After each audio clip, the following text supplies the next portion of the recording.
Magandang umaga po sa inyong lahat. Magandang umaga din po, Padre. Atin pong malugod na wini-welcome kayong lahat na mga pilgrims ngayong umagang ito sa ating pagdiriwang ng banal na misa, lalo na po yung senior citizens na mula sa Mary, Mother of the Church, Las Piñas, sa pangunguna ng kanilang kasamang pari, Father Ernie. Welcome po sa Pambansang Dambana at sa inyong lahat na nagnanais makilahok sa banal na Eucharistia ngayong umagang ito.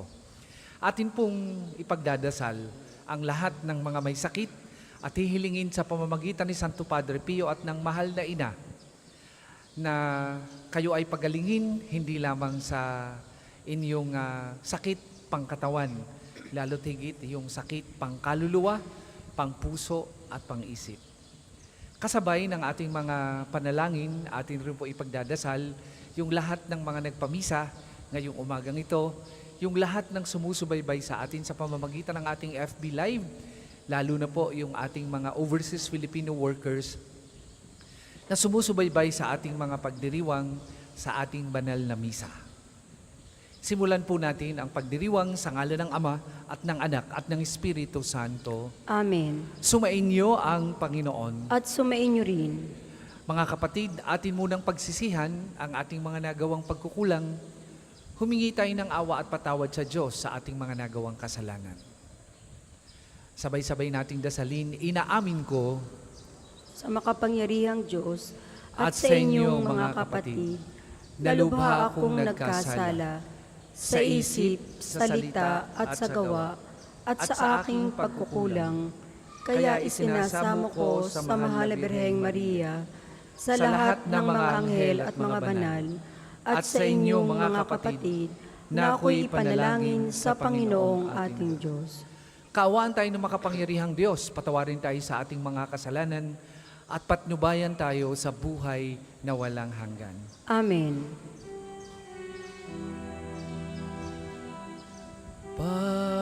Panginoon, kaawaan mo kami. Panginoon, kaawaan mo kami. Kristo, kaawaan mo kami. Kristo, kaawaan mo kami. Panginoon, kaawaan mo kami. Panginoon, kaawaan mo kami.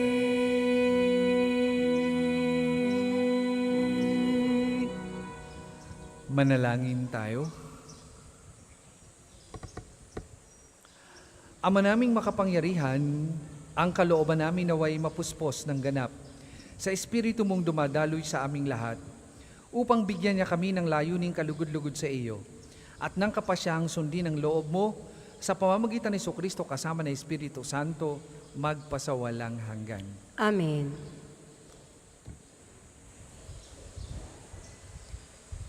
Pagbasa mula sa mga gawa ng mga apostol.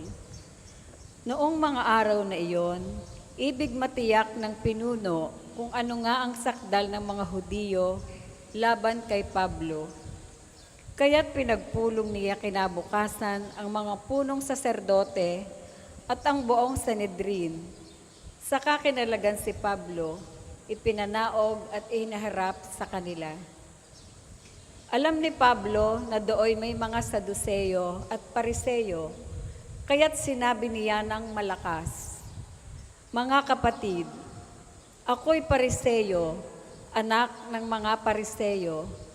Dahil sa pag-asa kong muling mabubuhay ang mga patay, ako'y nililitis ngayon." Matapos itong sabihin ni Pablo, nagtalo-talo ang mga Pariseyo at ang mga Saduseyo, at nahati ang kapulungan. Sapagkat ang sabi ng mga Saduseyo, Hindi muling mabubuhay ang mga patay at walang anghel o espiritu. Subalit ang mga Pariseo na may naniniwala sa lahat ng ito. At lumakas ang kanilang sigawan. Tumindig ang ilan sa mga eskribang kapanig ng mga Pariseo at malakas na tumutol. Wala kaming makitang pagkakasala ng taong ito. Ano kung may isang espiritu o isang anghel na nagsalita sa kanya? At nang maging mainita na ang kanilang pagtatalo, natakot ang pinuno na baka lurayin nila si Pablo, kaya't pinapanaog niya ang mga kawal. Ipinakuha si Pablo at ipinasok sa kuta. Kinagabihan, tumayo ang Panginoon sa tabi ni Pablo at sinabi sa kanya, "Lakasan mo ang iyong loob.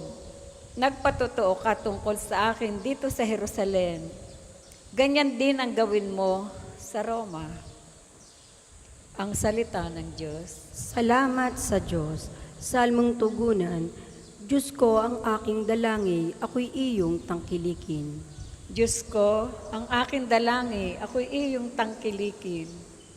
O Diyos, ako'y ingatan mo, ingatan ang iyong lingkod. Ang hangad ko ay maligtas kaya sa iyo dumudulog. Kay aking Panginoon, ang wika ko sa aking Diyos. Kabutihay tinatanggap ko, ay ikaw ang nagkaloob. Ikaw lamang opon ko, ang lahat sa aking buhay. Ako iyong tinutugon sa lahat kong kailangan. Diyos ko ang aking dalangi, ako'y iyong tangkilikin. Pinupuri ko ang puon na sa akin ay patnubay. Kahit gabi, diwa niya ay sa akin umaakay. Nababatid ko na siya'y kasama ko oras-oras. Sa piling niya kailan may hindi ako matitinag. Diyos ko ang aking dalangi, ako'y iyong tangkilikin. Kaya't ako'y nagdiriwang, ang diwa ko'y nagagalak. Ang lagi kong nadaramay, hindi ako matitinag. Pagkat di mo tutulutang, ang mahal mo ay malagak sa balon ng mga patay, upang doon ay maagnas. Diyos ko ang aking dalangi, ako'y iyong tangkilikin. Ituturo mo ang landas na buhay ang hahantungan. Sa piling mo'y madarama ang lubos na kagalakan.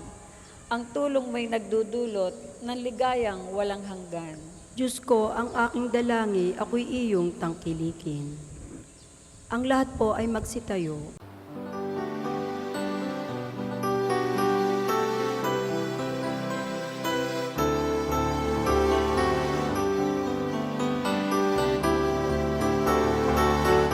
Alleluia, alleluia, alleluia, alleluia, alleluia, alleluia, alleluia. Alleluia, alleluia, alleluia,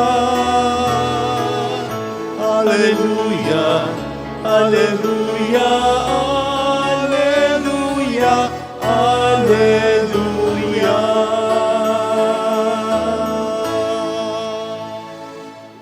Sumainyo ang Panginoon. At sumainyo rin. Ang mabuting balita ng Panginoon ayon kay San Juan. Papuri sa iyo, Panginoon. Noong panahong iyon, tumingala si Jesus at nanalangin, Amang banal, hindi lamang ang aking mga alagad ang idinadalangin ko, kundi pati ang mga mananalig sa akin dahil sa kanilang pahayag. Maging isa nawa sila lahat, Ama, kung paanong ikaw ay nasa akin at ako'y nasa iyo, gayon din naman maging isa sila sa atin upang maniwala ang sanlibutan na ikaw ang nagsugo sa akin. Ang karangalang ibinigay mo sa akin ay ibinigay ko sa kanila upang sila'y ganap na maging isa, gaya nating iisa. Ako ay nasa kanila at ikaw ay nasa akin, upang lubusan silang maging isa. At sa gayon, makikilala ng sanlibutan na sinugo mo ako at sila'y iniibig mo katulad ng pag-ibig mo sa akin. Ama, nais kong makasama sa aking kinaroroonan ang mga ibinigay mo sa akin upang mamasdan nila ang karangalang bigay mo sa akin sapagkat inibig mo na ako bago pa nilikha ang sanlibutan. Makatarungang Ama, hindi ka nakikilala ng sanlibutan, ngunit nakikilala kita at nalalaman ng mga ibinibigay mo sa akin na ikaw ang nagsugo sa akin. Ipinakilala kita sa kanila at ipinakilala pa upang ang pag-ibig mo sa akin ay sumapuso nila at ako na may suma sa kanila. Ang mabuting balita ng Panginoon. Pinupuri ka namin, Panginoong Heso Kristo. Magandang umaga po sa inyong lahat. Gaya po ng nasabi ni Father, ako po ay si Father Ernie from the Parish of Mary Mother of the Church po sa Las Piñas. No? At kasama ko po yung aking mga parishioners, yung mga senior citizens. No? Kaya wala ko silang tigil sa kung saan sila pumupunta. No? Kaya kahit mga senior citizen po yan, very active sila sa simbahan. No? But anyway, yung ebanghelyo po natin ngayon ay tungkol po sa panalangin ng ating Panginoon. At ano ba ang panalangin ng ating Panginoon? No?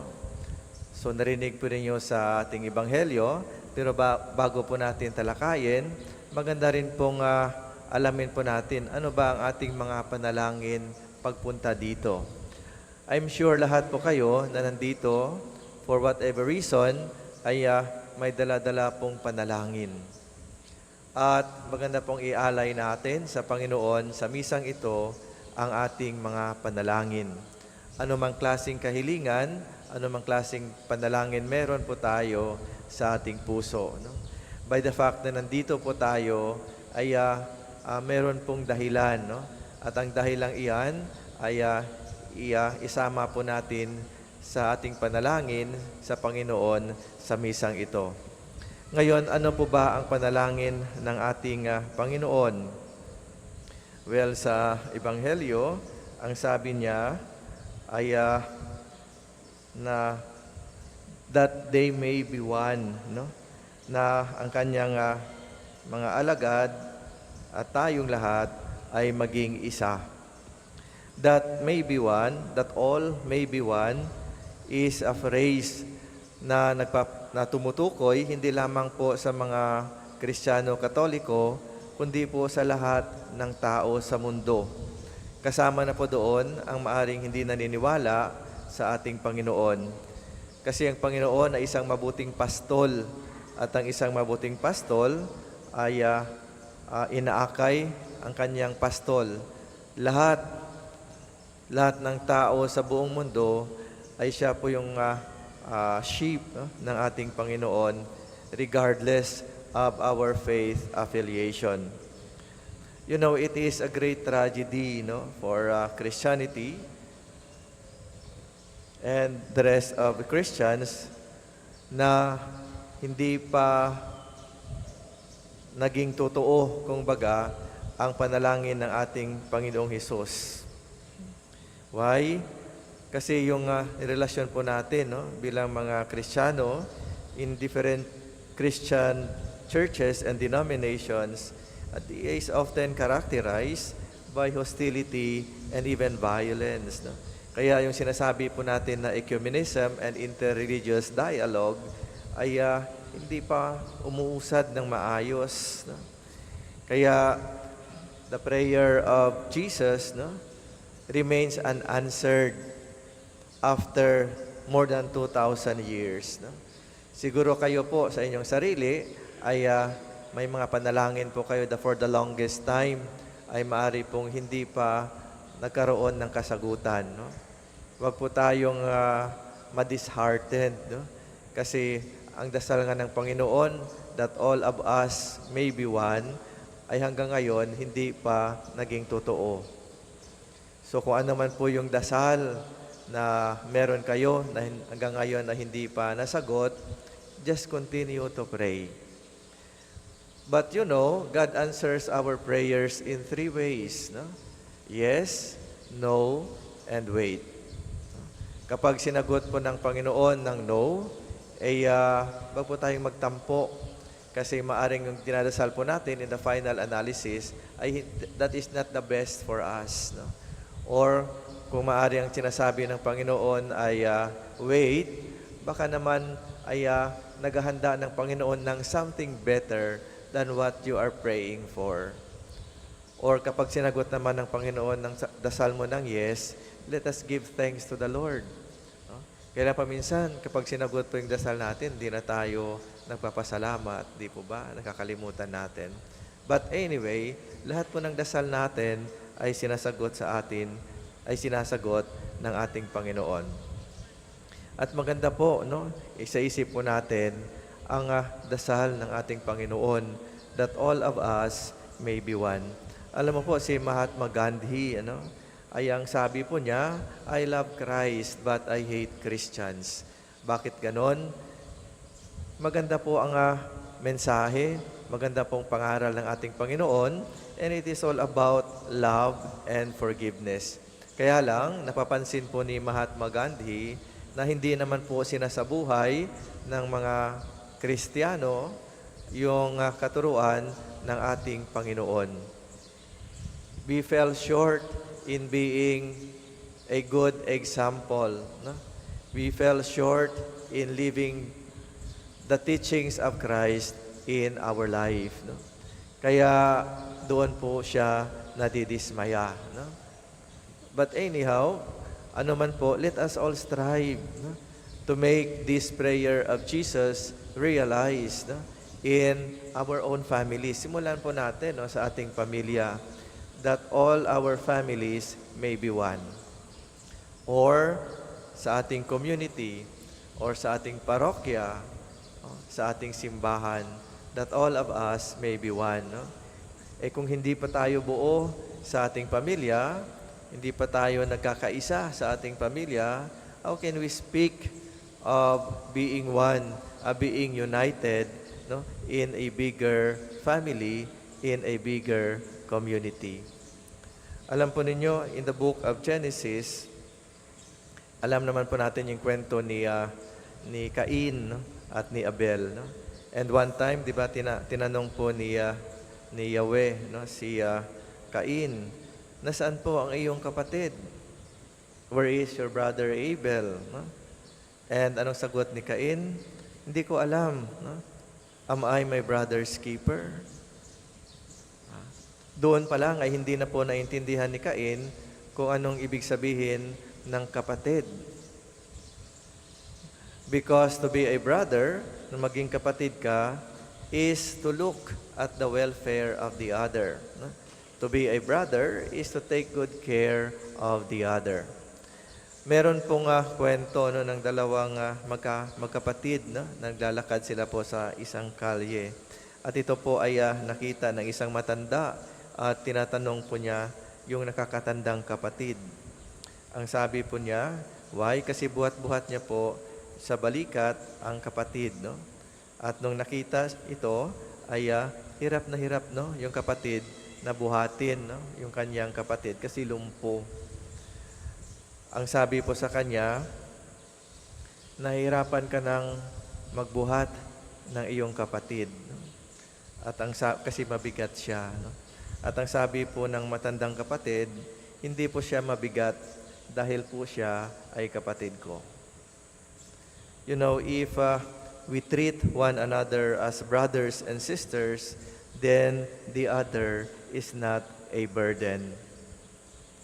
Pero kung wala kang pagmamahal, hindi mo kinikilalang kapatid mo, ang iyong kapwa ay pabigat ang turing mo sa kanya.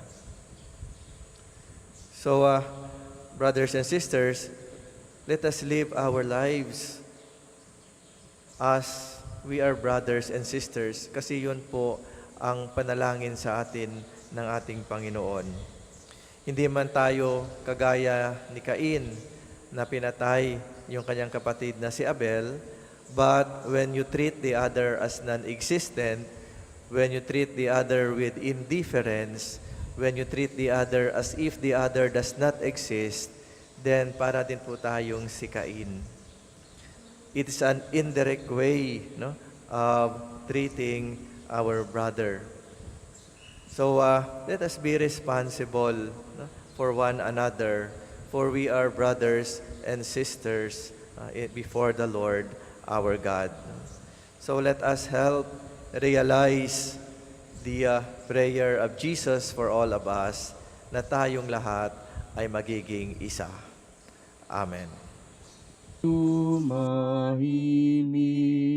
ng Parito ang aming maya alay, mula sa lupa at bunga ng aming pagawaan, tinapay nito para may pagkain. bilang hukom natin.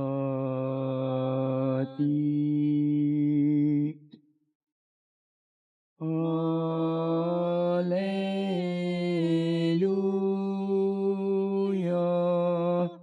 Alleluia.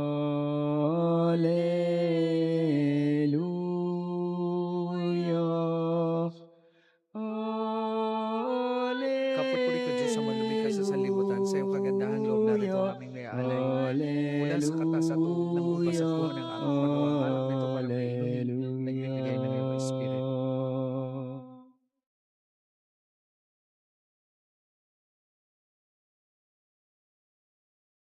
Magsitayo po ang lahat. Manalangin kay mga kapatid upang ang paghain natin ay kalugdan ng Diyos Amang makapangyarihan. Tanggapin nawa ng Panginoon itong paghahain sa iyong mga kamay, sa kapurihan niya at karangalan, sa ating kapakinabangan at sa buong sambayanan niyang banal. Ama naming lumikha para mo ng awa, gawin mong banal ang mga alay naming iyusa ng kalugdan. At kami gawin mong haing sa iyo'y laging nakalaan, sa pamamagitan ni Jesucristo kasama ng Espiritu Santo, magpasawalang hanggan. Amen. Sumainyo ang Panginoon. At sumainyo rin, Itaas sa Diyos ang inyong puso at diwa. itinaas na namin sa Panginoon. Pasalamatan natin ang Panginoong ating Diyos. Marapat na siya ay pasalamatan. Ama naming makapangyarihan, tunay ngang marapat na ikaw ay aming pasalamatan. Ngayong ipinagdiriwang ang paghain ng Mesiyas, ang maamong tupan na tumubo sa aming lahat. Sa paghain ng sariling buhay at sa pagkabuhay ng anak mong mahal, nabuksang ganap ang iyong tahanan at kaming pinaghaharian mo'y naging kasambahay.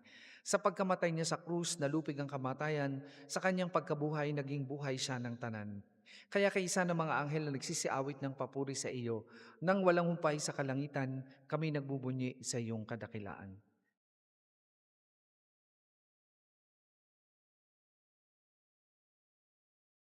Santo, Santo, Santo, Panginoong Diyos ng mga hukbo, napupuno ang langit at lupa ng kadakilan mo. O sana sa kaitaasan.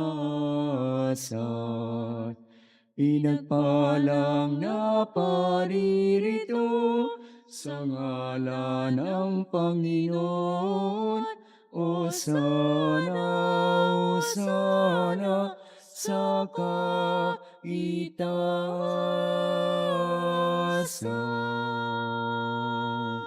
Kung hindi po kayang lumuhod, manatili pong nakatayo ng may paggalang.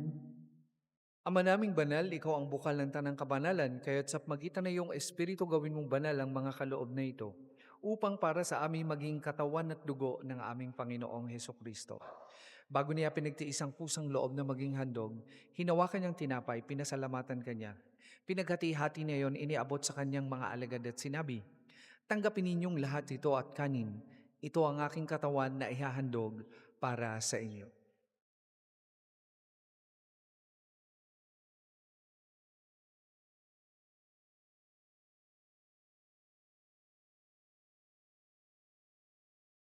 Gayun din naman nung matapos ang hapunan, hinawakan niya ang kalis, muli kanyang pinasalamatan. Iniabot niya ang kalis sa kanyang mga alagad at sinabi, Tanggapin ninyong lahat ito at inumin. Ito ang kalis ng aking dugo, ng bago at walang hanggang tipan. Ang aking dugo na ibubuhos para sa inyo at para sa lahat. Sa kapagpapatawad ng mga kasalanan, gawin ninyo ito sa pag-alaala sa akin.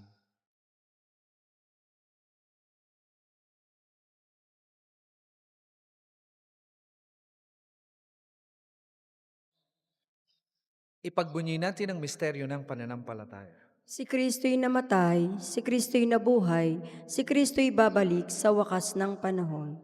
Ama, ginagawa namin yan ng pag-alaala sa pagkamatay at muling pagkabuhay ng iyong anak.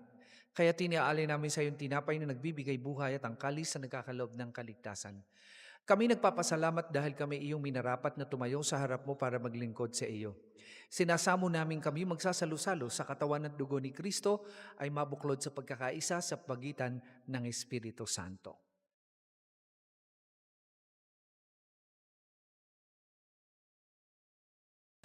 Alalahanin mo rin ang mga kapatid naming nahimlay na may pag-asang sila ay muling mabubuhay, gayon din ang lahat ng mga pumanaw. Kawaan mo sila at patuloyin sa iyong kaliwanagan. Kawaan mo at pagintapatin kaming lahat na makasalo sa iyong buhay na walang wakas. Kaisa ng mahal na Birheng Maria na ina ng Diyos, kaisa ni San Jose na kanyang esposo, kaisa ng mga apostol at ng lahat ng mga banal na namuhay dito sa daigdig ng kalugod-lugod sa iyo. May pagdiwang nawa namin ang pagpupuri sa ikararangal mo sa pamamagitan ng iyong anak na aming Panginoong Heso Kristo. Sa pamamagitan ni Kristo kasama na sa Kanya, ang lahat ng parangal at papuri ay sa iyo. Diyos amang makapangyarihan, kasama ng Espiritu Santo, magpasawalang hanggan. Amen. Amen.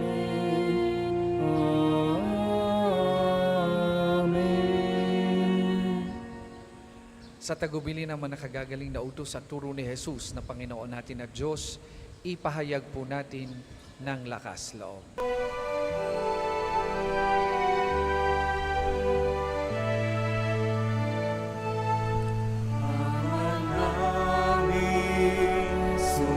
Sumasalangit ka, sambahin ang ngalan mo.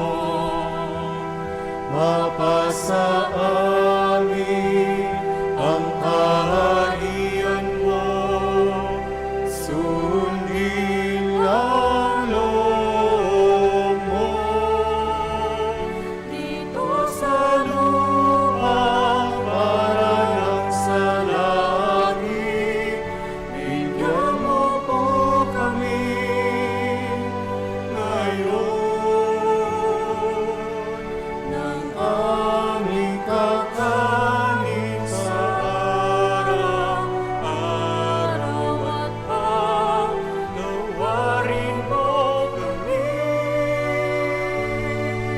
sa aming mga sala para na pagpapatawad namin sa nagkakasala sa amin. At huwag mo kaming ipahintulot sa puso, at iadya mo kami sa lahat ng masama. Hinihiling namin kami adya sa lahat ng masama, pagkalooban ng kapayapaan araw-araw, iligtas sa kasalanan ni Teleo sa lahat ng kapahamakan. Samantalang aming pinananabikan ang dakilang araw ng pagpapahayag ng tagapagligtas naming si Heso Kristo.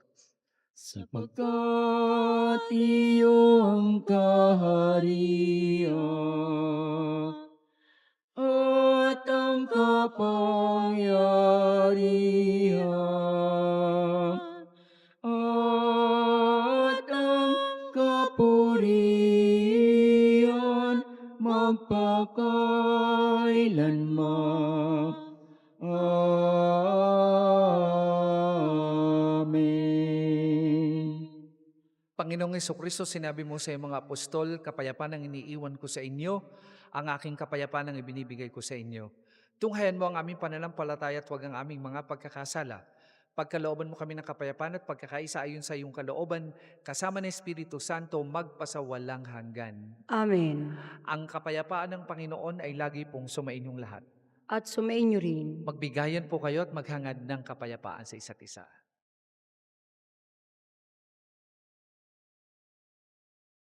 Kordero ng Diyos na nag-aalis ng mga kasalanan ng sanlibutan, maawa ka sa amin.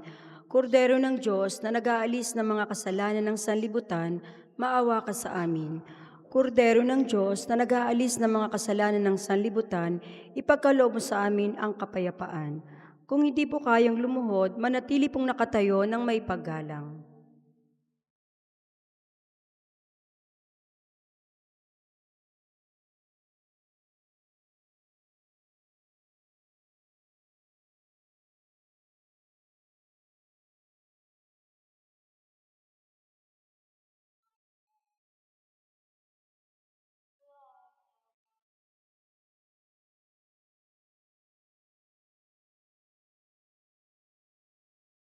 Mga kapatid, ito ang kordero ng Diyos. Ito ang nag-aalis ng mga kasalanan ng sanlibutan. Mapalad ang mga inaanyayahan sa kanyang banal na piging.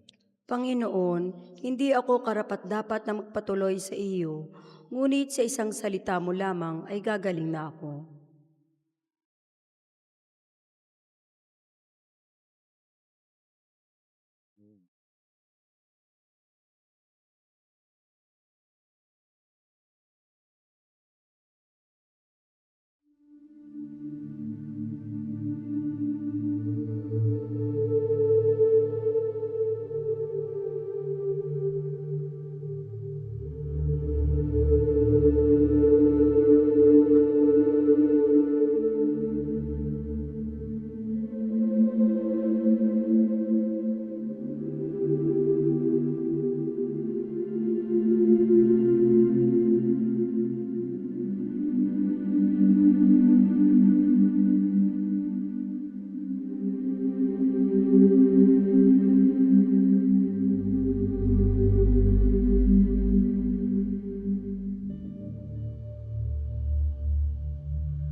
Manalangin tayo. Ama naming mapagmahal, sa aming ginanap na pakikinabang, matutuhan nawa namin at mapagsaluhan ng iyong aral at dulot na kaligtasan upang kami pagindapating magkamit ng iyong bigay sa pamamagitan ni Jesucristo kasama ng Espiritu Santo magpasawalang hanggan. Amen. Sumainyo ang Panginoon At sumainyo rin. at pagpalain kayo ng makapangyarihang Diyos, Ama, Anak at Espiritu Santo. Amen. Tapos na po ang ating pagdiriwang, humayo kayong mapayapa. Salamat sa Diyos.